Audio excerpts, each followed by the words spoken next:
Vamos a leer a partir del versículo 3 en el capítulo 1 de Segunda de Corintios. Y Pablo inicia alabando a Dios. Y si usted ve, los primeros dos versículos son saludos cortos y enseguida inicia con lo que quiere dar a entender en la carta. Aprovecha la carta para dejar algo claro a esta iglesia. Y independientemente cómo esté él anímicamente, él da la gloria a Dios. Y esto es muy importante. En su Biblia, versión Reina Valera, aparece un título, Aflicciones de Pablo. Pero a pesar de la aflicción, el versículo 3 dice: bendito sea el Dios y Padre de nuestro Señor Jesucristo. Y reconoce que el Padre es, que dice allí, Padre de misericordias y Dios de toda consolación. ¿Por qué Pablo inicia su carta de esta manera? Porque estaba viviendo aflicción. Pero en este versículo 3 encontramos reconocimiento al Dios que Pablo creía. Reconocimiento que a pesar de la aflicción, Dios está en el asunto. Reconocimiento que es un Padre de misericordia y que Él consuela a aquellos que están siendo afligidos. En este orden de idea podíamos decir, si queremos que la mano de Dios nos toque, debemos desear estar afligidos. Porque si Dios es de misericordia y es un Dios de toda consolación, anhelamos que nos consuele. Pero para ser consolados necesitamos estar en una etapa que necesitemos consolación. ¿Quién lleno de felicidad o de alegría necesita ser consolado? No.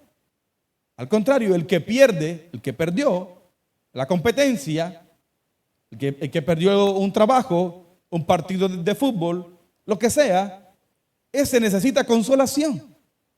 Y partiendo de allí, de la consolación que Pablo reconoce que Dios está ofreciendo, indica que nosotros constantemente debemos estar en aflicción.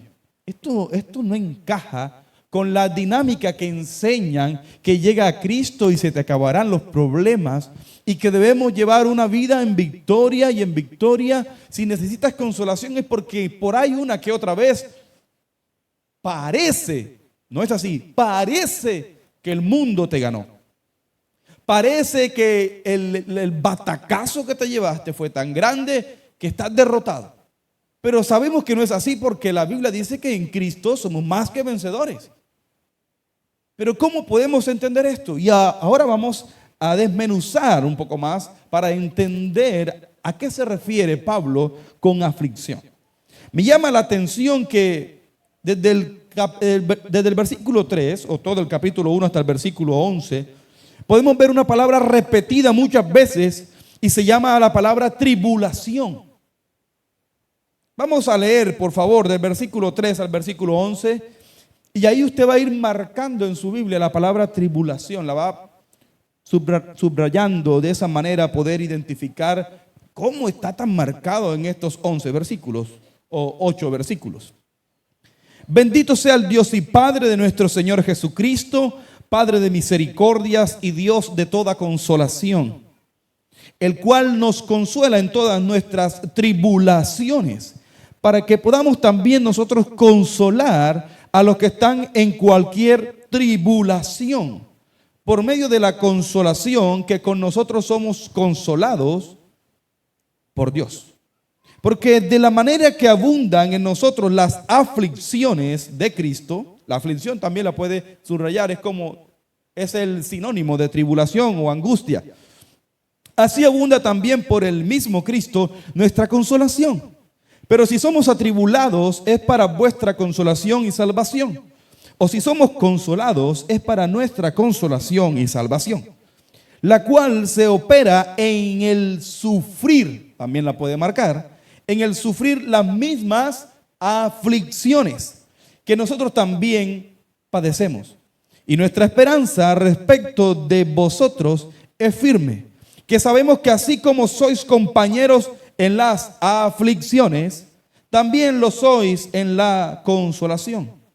Porque, hermanos, no queremos que ignoréis acerca de nuestra tribulación que nos sobrevino en Asia, pues fuimos abrumados sobremanera para más allá de nuestras fuerzas, de tal modo que aún perdimos la esperanza de conservar la vida.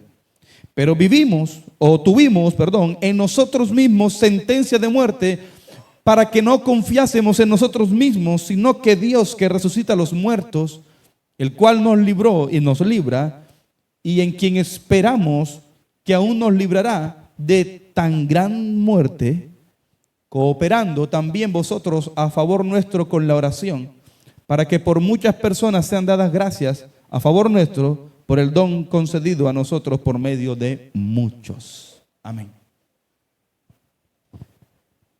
Está muy repetida la palabra tribulación o aflicción y creo que la conté 9 veces. No sé cuántas si usted la marcó, pero está muy repetida. En 8 versículos, porque del versículo 3 al versículo 11. ¿Qué estaba pensando Pablo? ¿O acaso estaba viviendo él esto? Y vamos a empezar a definir la intención de Pablo en este pasaje. La intención era mostrarle a la iglesia de Corinto que era necesario empezar a padecer. Que no todo podía ser color de rosa en el evangelio. Y él enmarca, si usted estudia toda la carta, la frase principal es que debemos padecer como Cristo. La referencia nuestra es Cristo. Pero si usted ha visto las películas de Semana Santa, se da cuenta que en la crucifixión de Cristo hay ciertos detalles tremendos acerca de sus padecimientos antes de la muerte de cruz. Y esos padecimientos literalmente no los vamos a tomar, porque nosotros debemos vivir primero una vida espiritual para que lo material vaya caminando solo. Pero ¿cómo podemos nosotros entender en nuestra mente finita que cuando conoces a Cristo no puedes esperar que tu vida sea riquezas a montón, que todo te vaya bien, que todo marche derechito, porque con Cristo no fue así? Hasta el punto que él mismo le dijo: Señor, si es posible, pase de mí esta copa. A él mismo, iniciando su ministerio, Satanás se le aparece para tentarle. ¿Por qué crees que a ti no va a llegar la tentación? Cuando él mismo fue traicionado por uno de sus seguidores, ¿por qué crees que no puedes ser tú traicionado por tu familiar?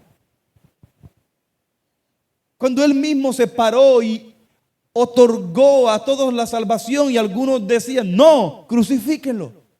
¿Por qué crees que nosotros no vamos a padecer igual? Sino que te han dicho, o quizás tienes en tu mente, que ahora que soy cristiano, pues las cosas cambiarán para bien. Y bueno, sí, es para bien. Pero antes de que finalice para bien, tú tienes que entender que este camino, este trasegar en este mundo, no es fácil. La facilidad la da Cristo. La Biblia nos muestra precisamente en esta carta, en el capítulo 5, el versículo 18 y 19, dice: es que ustedes, nosotros completamente, somos embajadores. ¿Y qué significa eso? Pues que no somos de aquí, hermanos.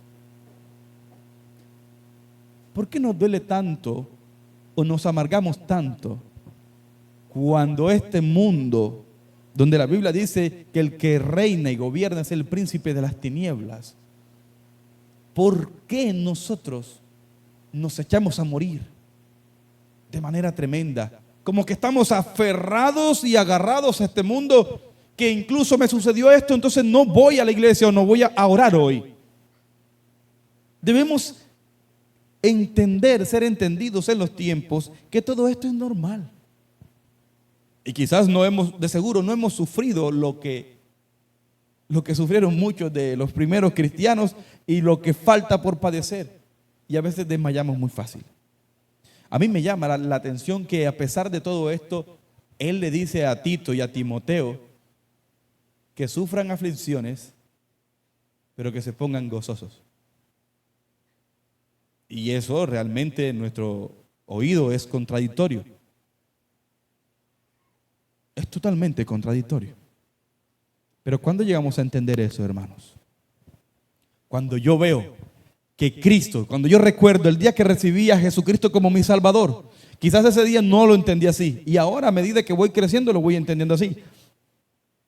A un Cristo que fue maltratado en el madero, que Él, siendo Dios, no tuvo en cuenta eso, se humilló por nosotros. Y que ahora yo, si quiero ser igual a Él, como que queremos imitar, no sé qué queremos imitar de Cristo. ¿Será que queremos imitar el poder de Cristo en el reino de los cielos? Porque lo que nos mostró en la tierra fue todo, como dicen por ahí, bajo perfil. Y no estoy bajando quizás el poder de Cristo. No, no. ¿Qué vimos de Cristo a través de las Escrituras en esta tierra? Un hombre que decidió lavar los pies de sus discípulos. De sus discípulos. Eso no lo hacía ni un familiar a otro familiar. Es más, lo hacían las criadas, las del aseo, porque las que cocinaban no podían hacerlo, porque contaminaban los alimentos. Lo hacían los encargados del aseo. Y Jesucristo, el Rey de Reyes que usted y yo queremos imitar, lo hizo. ¿Lo estamos dispuestos también nosotros a hacerlo? ¿Pero qué significa en este tiempo lavar los pies? ¿Qué significa eso para ti y para mí, mi estimado hermano? ¿Será que entonces voy y le quito los zapatos a ustedes y empiezo a lavarles los pies? Ese acto de Cristo Jesús, aparte de que fue literal, también es para que lo entendamos, el simbolismo que hay allí. Es que yo debo humillarme ante los demás y servirles siempre. Eso es una aflicción para muchos. Te aflige humillarte. Hoy, ¿por qué? ¿Pero por qué? ¿Por qué debo hacerlo? ¿Por qué? Pero esas no fueron aflicciones para Pablo. Las de Pablo fueron tremendas, hermano. Y solamente que usted pueda estudiar la vida de Pablo, cómo fue perseguido. Aquí menciona en una de lo que acabamos de leer, lo que le pasó en Asia, y lo menciona como una tribulación. ¿Cuál es tu tribulación hoy? A causa de Cristo, claro está. ¿Cuál es tu tribulación? ¿Cuál es nuestra tribulación? No podemos llamarle aflicción o tribulación cuando me mochan el servicio de la luz, pero llevo 4 meses sin pagarlo porque no quiero pagarlo. Eso no son tribulaciones a causa de Cristo. Eso no son tribulaciones a causa de Cristo. A causa de Cristo es que en tu trabajo sepan que tú eres cristiano y empiecen a ponerte condiciones que limiten tu fe. Y entonces tú tienes que tomar la decisión con valentía de donde quiera que vayas mostrarte como cristiano. Y cuando ellos empiezan a tomar represalias en contra tuya, eso se llama aflicción. Porque estás contra la espada y la pared, necesitas tu trabajo porque necesitas proveer para los tuyos, pero también necesitas hacer valer tu fe. Está por encima de todo. Aflicción, los hermanos que les comenté hace un tiempo, hace poco, de los hermanos de la India, que un pastor en el cual estoy vinculado en ese ministerio está proveyéndoles la construcción de templos. Y mandan un informe, hermanos, los templos fueron quemados.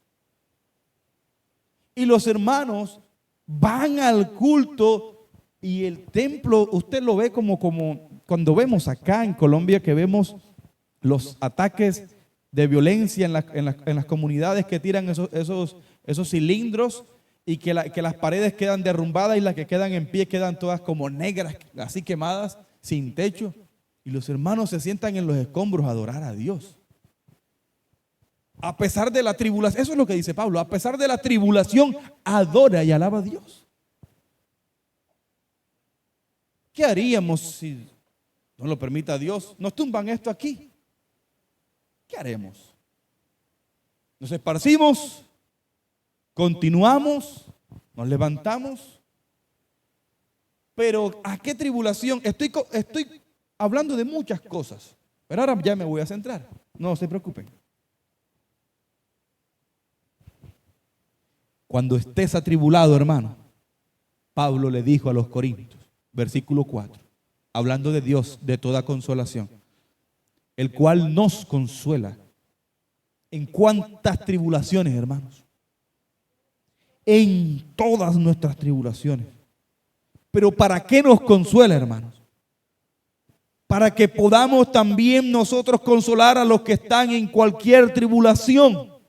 La consolación que Dios nos da en medio de la aflicción es para que tú, al ser consolado, consueles a otro. ¿Cómo lo podemos nosotros interpretar en esta hora? Es que tú estás padeciendo angustia en tu casa, tu matrimonio se está derrumbando a causa de que eres cristiano. Paradójicamente pasa eso. Entonces tu cónyuge que no es cristiano empieza a atacarte y todo. Entonces tú oras al Señor y el Señor empieza a actuar y te consuela. Entonces tú tienes que tener las herramientas necesarias porque pasaste por la tribulación y fuiste consolado. Tienes voz y voto para ir a consolar a otro que ves en la misma circunstancia. Y decirle, yo estaba así, pero el Señor me ha consolado. Pero ¿cómo nos consuela? A ver, no nos consuela de la forma como muchas veces hacemos. Y es que entonces tengo un problema en mi hogar y dejo de asistir a la iglesia. No oro. Y me encierro en mi casa y ya digo, estoy mal. Y si no es porque yo digo, los hermanos ni me visitan y los hermanos no oran por mí, ni preguntan por qué no voy. Esa no es la actitud. No es. Porque si somos un solo cuerpo y tú estás en una condición desfavorable, coméntale a tus hermanos.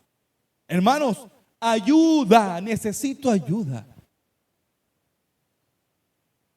Entonces, cuando necesites la ayuda, los hermanos tenemos que reaccionar como los amigos del paralítico, aquel que fue llevado a Jesús y lo llevaron sus amigos por encima del techo, abrieron, hicieron lo que fuera para llevarlos a Jesús. Pero tú tienes que mostrar tu condición. ¿Por qué hicieron ellos eso? Porque se dieron cuenta de la condición en la que él estaba. Así consolamos a los demás hermanos. Y soy consolado en él cuando estoy en él. No puedo ser consolado si cuando estoy en la tribulación quiero resolverlo solo. Y Pablo lo habla más adelante. No creas que tú en medio de la aflicción, hermano, te puedes levantar solo. Necesitamos del Señor. Y es allí donde debemos buscarle más. Decía el domingo pasado que todas las circunstancias que nos suceden en esta vida, todas las emociones deben llevarnos a que busquemos de Él. Si estoy alegre, le doy la gloria y la honra a Dios. Incluso muchos de los hermanos, muchos de ustedes han llegado aquí porque han sentido algo de gozo, de alegría y dicen, quiero dar una acción de gracias. Es fácil dar acción de gracias cuando estás contento, cuando se te dieron las cosas. Pero ¿cuándo has dado acción de gracias? Cuando las cosas no están bien. Gracias, Señor, porque estoy pasando este proceso. En medio de la aflicción, ahí es donde debemos estar alegres. Y hace alusión a que nuestra tristeza cambia a alegría, porque nosotros debemos alegrarnos en las aflicciones. Alégrate cuando eres vituperado a causa de Cristo, cuando muestras que eres cristiano de verdad y los demás se burlan de ti, cuando te excluyen. No podemos nosotros querer ser parte del entorno y dejar o ceder lo que hemos creído.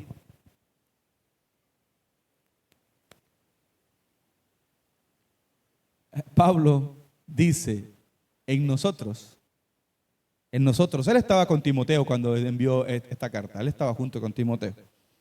Dice, porque de la manera que abundan. Yo resalto esa palabra porque realmente me aclaran más el panorama.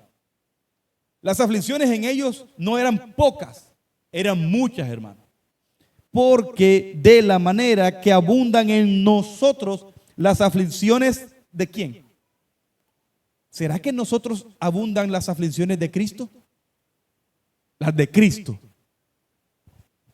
Tenemos que ir a los evangelios para saber cuáles fueron las aflicciones de Él. Cristo fue afligido, hermano. Y queremos imitarlos a Él. Y Él dijo que Él y Timoteo estaban así, ¿verdad? Abundaba la aflicción de Cristo en ellos. Eso es maravilloso, hermanos. Que tú vayas a una parte y que tú sepas que tú eres representante de Cristo y que estás, tú eres cristiano, sí. O sea, que estás tú dispuesto a sufrir como Cristo. Listo.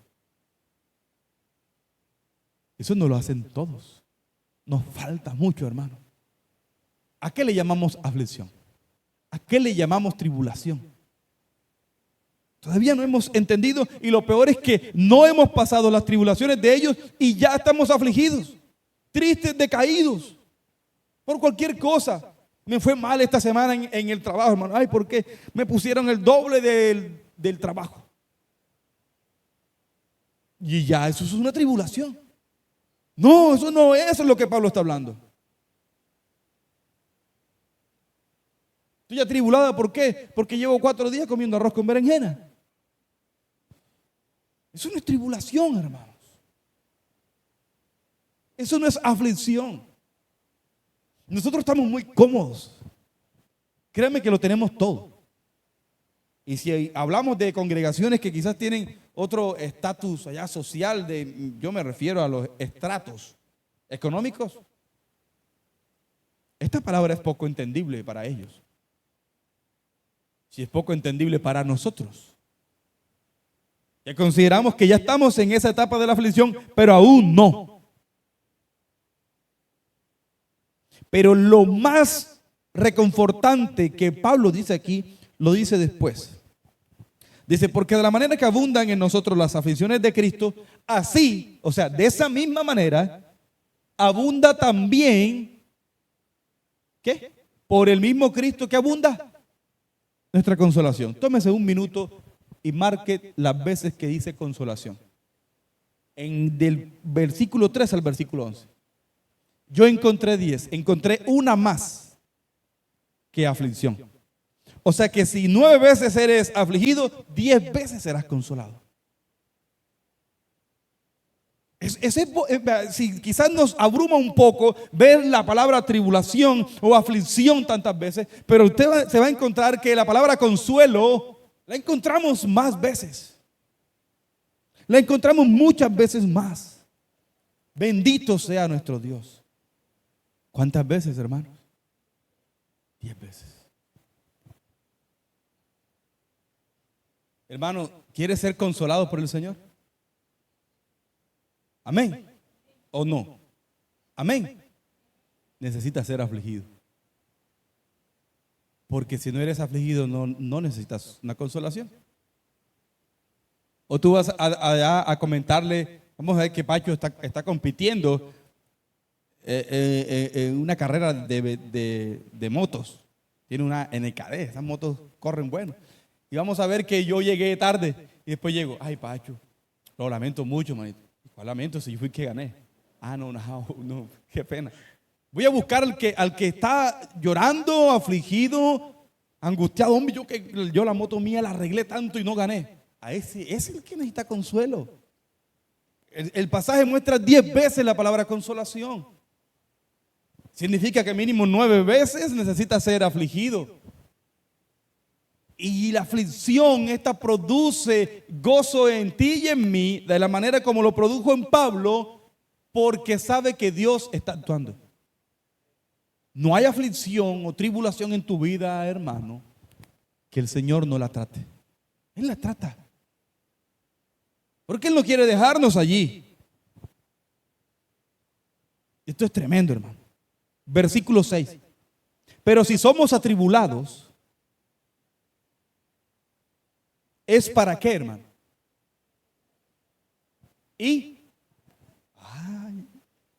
anhelemos ser atribulados, hermanos. O sea, si eres atribulado, es para ser consolado primero, y eso va incluyendo un proceso de refinación para que nosotros seamos salvos.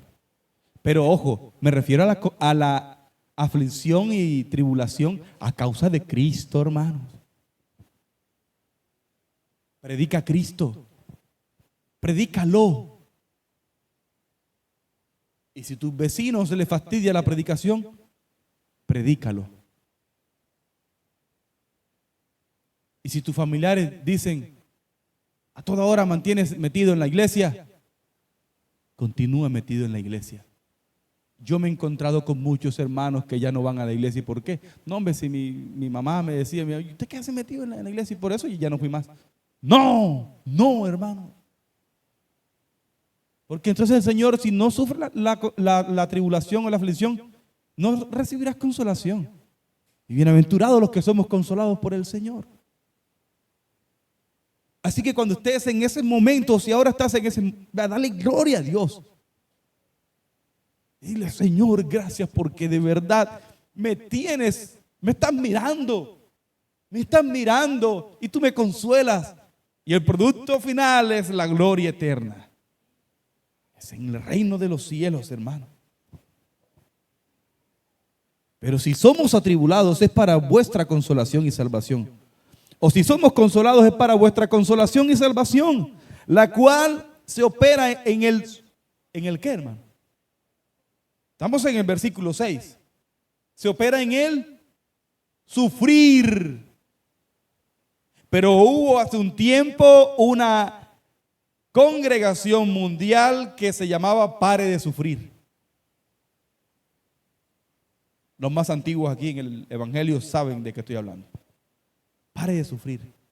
Y eso nos gusta. Pare de sufrir.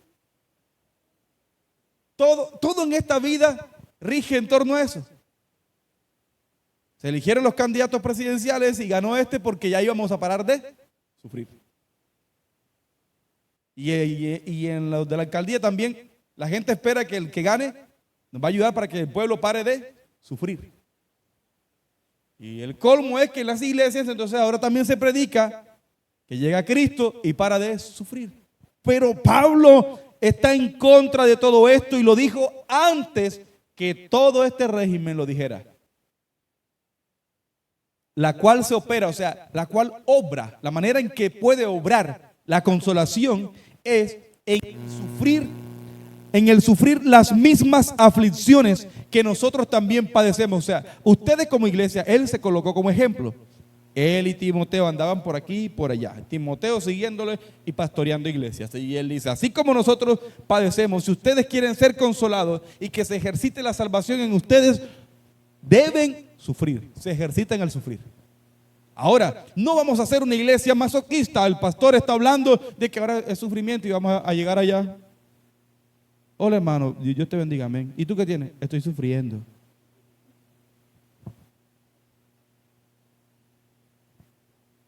Estoy sufriendo. Y después voy diciendo, estoy sufriendo. Estoy sufriendo, gloria a Dios en el Señor. Pero ¿cómo hacemos que pase de esa actitud a la otra? Cuando yo entiendo que es necesario, porque ya falta poco. Cristo al final de su jornada en esta tierra fue donde más padeció. Aunque él desde el principio tenía 6, 7 meses, lo persiguieron para matarlo y se tuvo que ir a predicar a otras tierras. Pero al final, ese momento cumbre de la salvación para nosotros fue sufrimiento para él. Sufre penalidades como buen soldado de Jesucristo. ¿Consideramos ser buenos cristianos? No le huyas a la aflicción. Pero en medio de ella, cuando Él te consuela, esto te produce gozo. Está bien que cuando inicia la aflicción nos sentimos tristes. Claro que sí, la Biblia habla de eso. Y nos enseña que los que ya pasaron ese proceso, vamos a consolar a los que están tristes ahora. Pero sé que está triste un día y quizás 2 o 3. Pero no vas a pasar 6 meses, todo el año, el hermano está triste y sigue triste. Y se amañó estando triste. Pablo la tenía clara, hermano.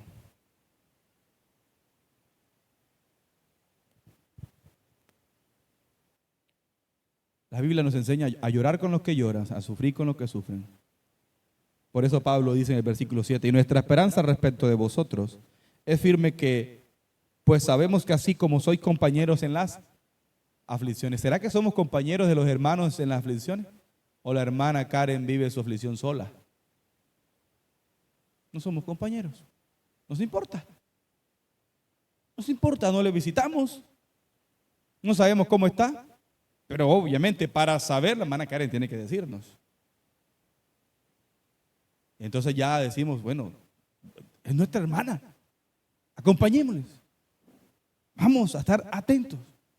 Porque dice él que así, como soy compañero en las aflicciones, también lo soy en la consolación. Que cuando yo vaya, entonces yo me ponga del lado de ella si está afligida. Entonces yo no voy a ir y ella está afligida, le dice, no, pero usted está en la oye, hermano. Usted se aflige porque se le murió un tío. No, hermana, usted se aflige porque la echaron del trabajo. Quizás yo no, pero esa persona sí. Voy a consolarle porque somos un solo cuerpo en Cristo Jesús. No, hermano, a veces menospreciamos el proceso por el que está pasando la otra persona. Y no debemos ser así. Debemos ponernos como ellos, porque es el proceso de ellos, el mío es otro. Y quizás yo sí lo aguanto o no lo aguanto, qué sé yo. Pero igual necesito la compañía de ustedes. Necesito que oren. Es más, Pablo lo dice más adelante. Él les comenta en el versículo 8 de la tribulación que tuvieron ellos. Me llama la atención, dice, porque hermanos, no queremos que ignoréis acerca de nuestra tribulación, que nos sobrevino en Asia, pues fuimos abrumados sobremanera más allá de nuestras fuerzas. Eso tuvo que haber sido tremendo donde Pablo lo está comentando. Más allá de nuestras fuerzas, o sea, el tipo estaba agotado en esto. Dice, de tal modo que aún perdimos la esperanza de conservar la vida. O sea, llegó un instante que la tribulación era tan dura que creían que iban a morir. De seguro nosotros todavía no hemos pasado a tal condición. Pero vea lo que dice el 9. Esta es la enseñanza. 9. Pero, o sea, primero presenta la tribulación que tuvieron. Pero, vamos a ver qué dice.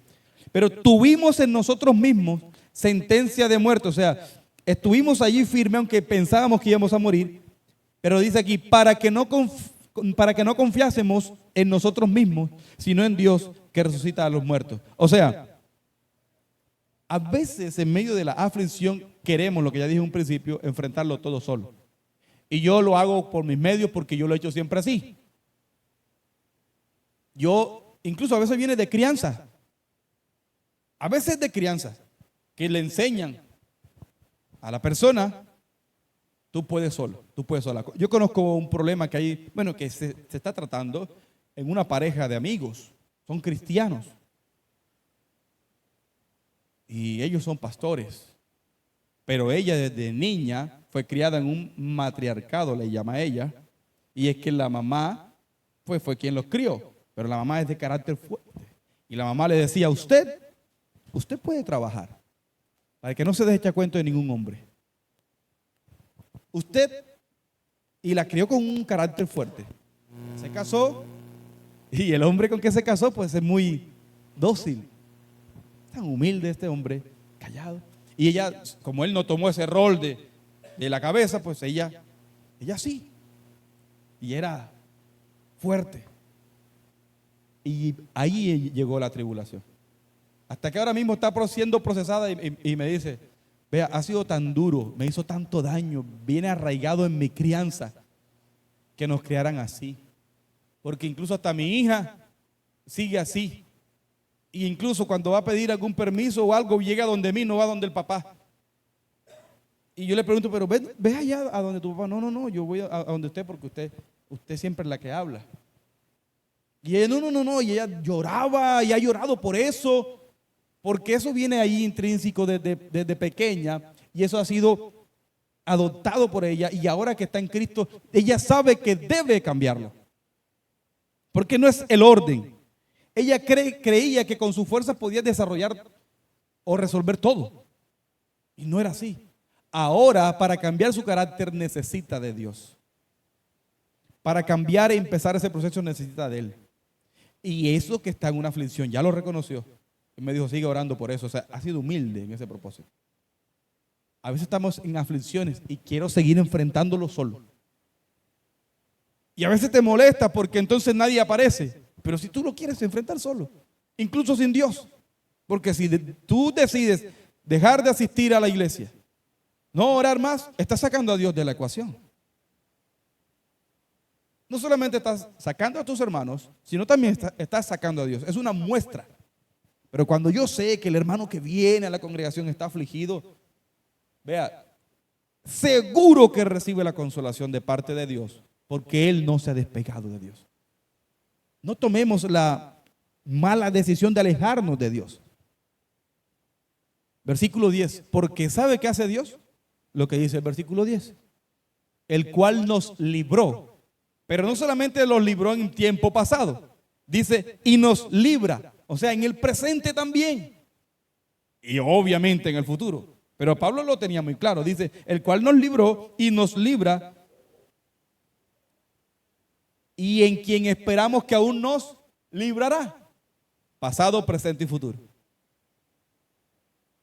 Nos libró, habló de lo que hizo antes, nos libra lo que hace en el presente, y en quien esperamos que aún nos librará del futuro. Hablando en el futuro. ¿Será que estamos tan claros como Pablo? Claritos de que sabemos que venga lo que venga, si permanezco en el Señor, si soy fiel, si soy obediente, si estoy allí, el Señor se encarga de librarme. Yo no tengo que hacer nada. Yo lo que debo hacer es obediente, sumiso al Señor. Pero parece ser que cuando vienen las tribulaciones es cuando más rebelde soy. Y no debe ser así. Cooperando, versículo 11. Cooperando también vosotros a favor nuestro, ¿con qué, hermano? Paradójicamente, cuando hay aflicción, poco se ora. Es el común que he visto en la mayoría de los cristianos donde he estado. Hermano, ¿por qué no ha ido más a la oración? ¿O por qué no desarrolló tal cosa? ¿O por qué no? No, hermano, si usted supiera, tengo un problema más grande en la casa. Pues en donde más de orar, hermanos. No hemos entendido muchas veces. No, es que ahora no puedo porque, hermano, el puedo en la oración, el no puedo en la tiempo de la oración no vale. Porque todas las circunstancias que nos suceden deben llevarnos a orar. Todas.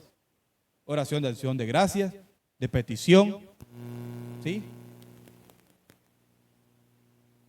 De humillación, de alabanza, de exaltación a Dios a través de la oración. En la oración usted puede decirle, Señor, gracias, Señor, cuando recibes lo bueno o lo malo. También cuando fallas o pecas a Dios ante Él, tú puedes decir, Señor, perdóname, en oración. Puedes recordar lo que Él ha hecho en ti, entonces le glorificas y le alabas y le dices, Señor, tú eres maravilloso, eres especial, yo te amo, en la oración. Cuando estás afligido y sufriendo, puedes tú decirle en oración, Señor, ayúdame, Señor, yo te necesito. Cuando sabes que tu carácter debe ser moldeado y que necesitas entrar en ese proceso, tienes que decirle en oración, Señor, yo quiero que me proceses. Cambia mi actitud, mi corazón, no quiero ser así. Cualquier sea la circunstancia, hay oración, hermano. Pero no nos dan ganas. Pues la Biblia en ninguna parte habla, tiene que darte ganas de orar. Le dice, ora. Con ganas o sin ganas. Alguien dice, no, pero es que uno sin ganas no. Ora.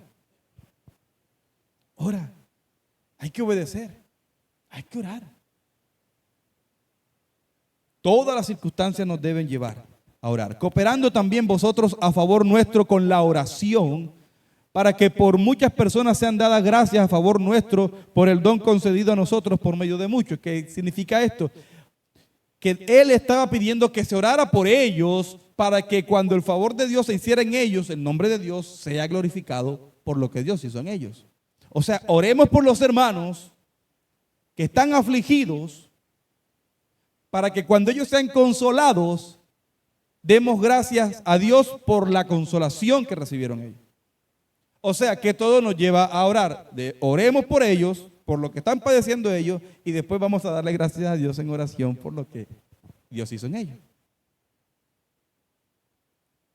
¿Por qué Pablo toca eso allí, hermanos? Porque la iglesia estaba perdiendo el horizonte. La iglesia, si usted lee el último pasaje de Primera de Corintios, habla de la resurrección y él enérgico hablando de que un día vamos a resucitar, pero después tiene que hablarle así. Yo también he afligido, yo también, porque la iglesia se estaba desviando ante la aflicción. Vayamos al capítulo 4, por favor.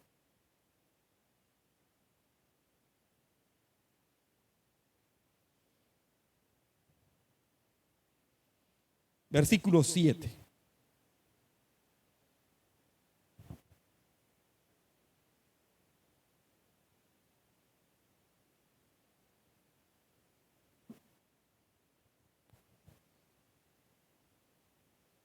El título dice viviendo por la fe, pero el título de la reflexión es viviendo en aflicción. En medio de la aflicción nuestra fe es probada. En medio de la aflicción es que somos probados cómo está nuestra fe. Porque si todo marcha bien, ¿qué vamos a creer que va a suceder después? Nada, porque todo está bien. Pero si yo vivo en aflicción, tengo alguna escasez y tengo la fe de que Dios va a orar en esa situación, es probada viviendo en la aflicción. De lo contrario, no, hermano. Pero tenemos este tesoro en vasos de barro para que la excelencia del poder sea de Dios y no de nosotros. Se refiere al Evangelio. El Evangelio Dios lo ha puesto en nosotros como vasos de barro. ¿Qué significa esta expresión vaso de barro? Que no es algo pues, extravagante. Un vaso de barro en ese tiempo era muy común. En cualquier casa estaba, pero también es muy frágil. Entonces, estaba dando a entender toda esta parte, que en nosotros el Señor ha depositado el Evangelio para que nosotros vivamos en fe. Y dice el versículo 7, pero tenemos este tesoro en vaso de barro ahí dice ¿para qué? Para que la excelencia del poder sea de Dios, o sea, para que toda la gloria sea de Él y yo no me crea nada porque soy un simple pedazo de barro. Y dice, y no de nosotros. Versículo 8, ¿qué pasa con nosotros? Dice, que estamos atribulados en cuántas cosas, hermano, en todo, pero estamos atribulados, mas no. ¿Por qué te angustias? El salmista dice, ¿por qué te abates? ¿Por qué estás angustiado, hermano? ¿Cuál es tu angustia? ¿Por qué? ¿Porque tienes tribulación? Sí, pero aquí dice Pablo, estamos atribulados, pero eso no me debe producir angustia. Ay, hermanos, no sé, esa angustia no debe existir en nosotros. En apuros, todos hemos estado en apuros. De toda índole. Estoy apurado con la situación económica, hermano. Y en apuro porque tengo que pagar el recibo mañana y no lo tengo. En apuro. Pero ese apuro me tiene que llevar a Dios. Porque yo estoy todo el tiempo entonces en Dios. En apuro, más no. Examinémonos con la palabra, hermano. A ver si no nos desesperamos ante la situación. Y él tenía voz y voto para decir eso, porque él ahora decía eso. Aquí de que no estaba desesperado, pero si usted en el capítulo 2, versículo 12, habla de que él sufrió crisis de ansiedad. Pero no fue por la tribulación de él, sino por la tribulación de su hermano Tito, que no lo encontró. Y por eso él decía, bueno, yo vivo en fe y vivo en la aflicción creyendo de que Cristo está. Por eso algunos dicen, estudiosos de la Biblia, que Pablo era bipolar.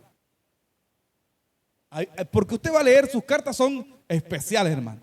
Parece, si usted se sumerge en ello, va a ver a veces como una historia de drama, como que es muy intenso en todo lo que dice él. Otras veces es fuerte y radical hasta el punto que él pensaba en esta carta, ¿será que he sido muy drástico en la primera carta que le envié? ¿Será que Debo bajar el calibre de lo que estoy diciendo.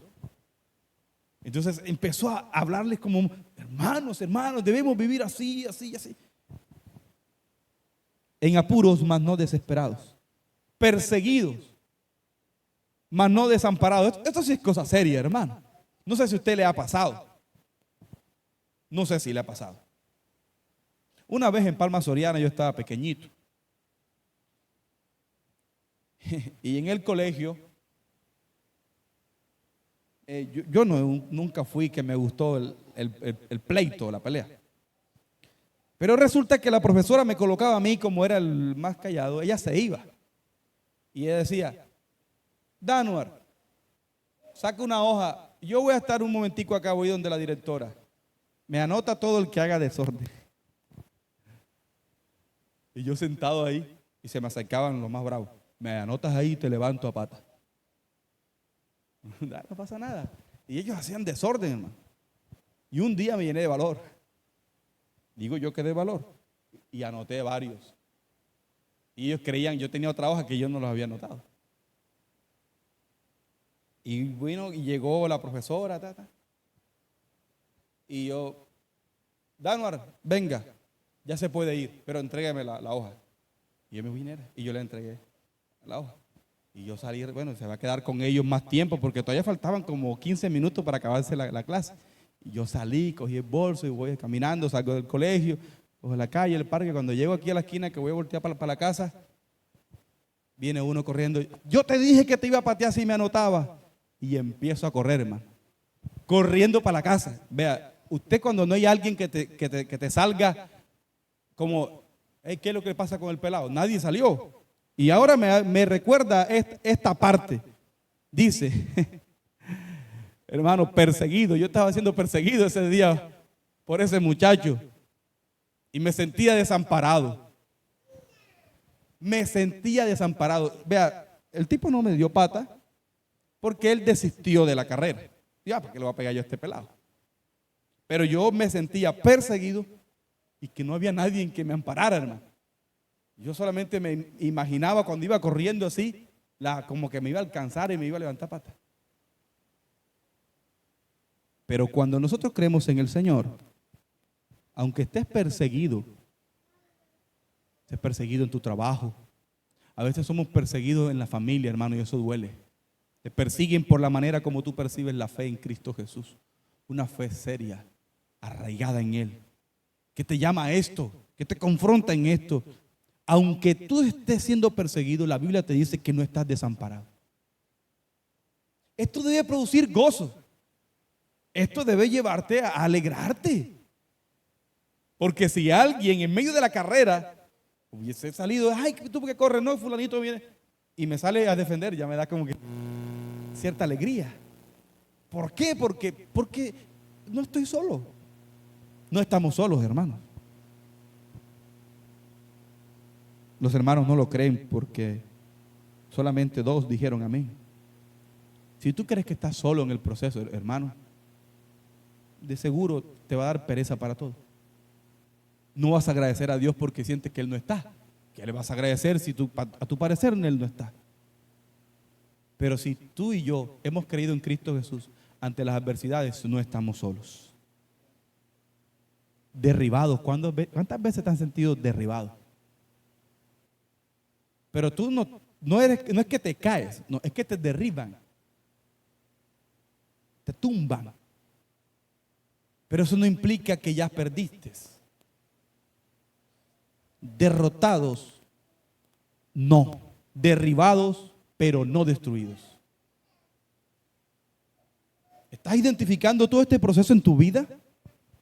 ¿Sientes algún tiempo, has sentido que has estado en el suelo, que te derribaron? Hoy el Señor te dice, no estás destruido. Porque yo estoy contigo. Y eso debe producir también gozo, hermano. Todo esto que estoy hablando debe producir gozo. Entonces el título, yo dije que al final lo íbamos a concluir. Viviendo en aflicción para recibir gozo. Para recibir gozo. Entonces después ya podíamos cantar. El gozo que tengo yo, el mundo no me lo dio. Pero no podemos cantar eso si todavía no he sido ejercitado en la aflicción y no anhelo ser sufrido. Y a pesar de que ya sé ahora que seré consolado. Derribados, mas no destruidos. Versículo 10. Llevando en el cuerpo siempre. Vea esto, hermano. Llevando en el cuerpo siempre, por todas partes, la muerte de Jesús. Vea lo que nos lleva, nos compara la aflicción con la muerte de Jesús. A donde vayas, hermano. ¿Y eso para qué? Para que también la vida de Jesús se manifieste en nuestros cuerpos. Lo que estábamos hablando, sufrir como Él para ser consolados. El Señor muere, fue atribulado, pero resucitó con un cuerpo glorificado. Estamos hablando de los imitadores de Cristo. Porque nosotros que vivimos, oiga, versículo 11, porque nosotros que vivimos siempre estamos entregados a muerte a causa de Jesús.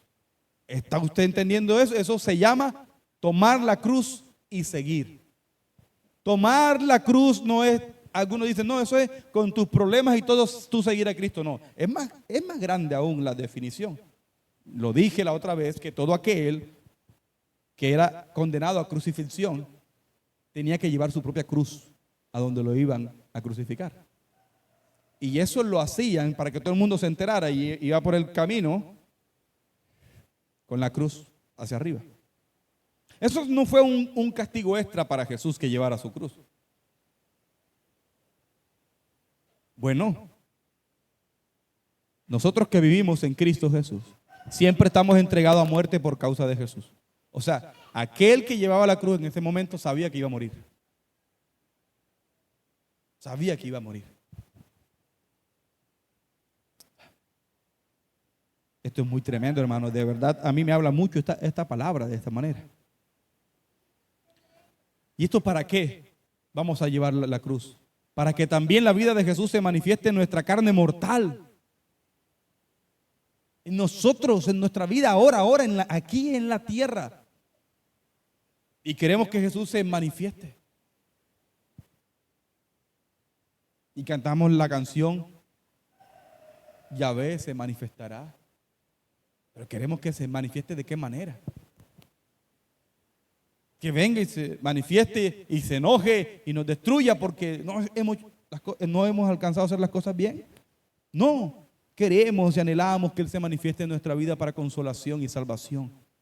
Eso debemos anhelarlo nosotros, hermanos. De manera que la muerte actúa en nosotros y en vosotros la vida. Eso es tremendo, hermano. Pero teniendo el mismo espíritu de fe, conforme a lo que está escrito, creí, por lo cual hablé, nosotros también creemos, por lo cual también hablamos. No vamos a hablar cosas que no creemos, hermano. Lo que hablamos es porque ya lo creemos, ya nosotros hemos creído en el Señor. ¿Qué sabemos? Versículo 14, sabiendo que Él que resucitó al Señor Jesús. ¿Quién resucitó al Señor Jesús? El Padre, hermanos. El Padre. A nosotros también nos resucitará con Jesús y nos presentará juntamente con vosotros. Esto no significa, algunos pueden tomarte pasaje, no, es que Jesucristo todavía está muerto, está enterrado, porque dice que nos resucitará el Padre juntamente con Él. No. Así como lo resucitó a Él, es lo que significa este pasaje. También nos resucitará a nosotros, hermanos. Y esto debe producir gozo. Vea tantas cosas que hemos leído que deben producir gozo en nosotros y decir, gloria a Dios, aleluya. Porque a Él sea la gloria por siempre, hermanos.